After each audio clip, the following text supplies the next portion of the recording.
Так, бүгін қазан айының 8-і 2020 жыл. Помидорлар.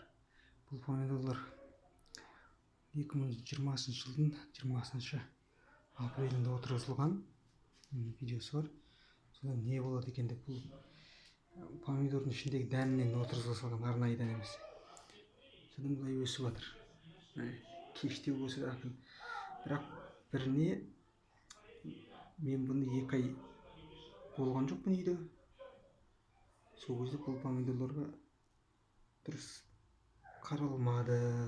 Бірақ келгеннен кейін міне сентябрьдің қыркүйек айының 6-сында келдім.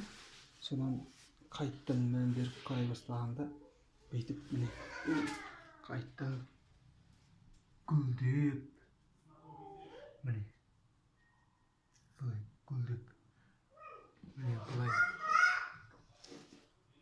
помидор пайда болып жатыр.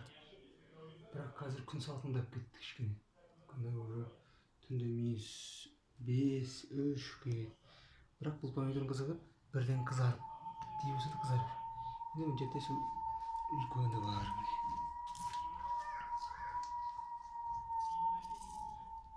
Осы енді әзірге.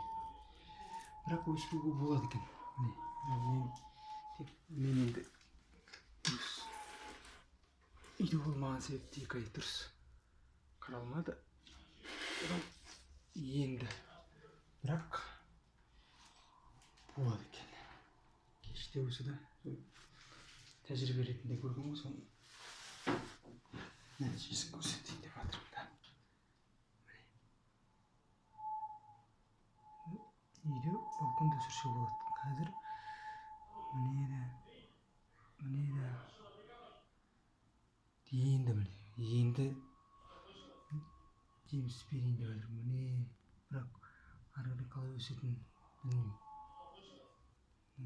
Жапырақтары мынау көгеріп жатыр, суықтан ба. Міне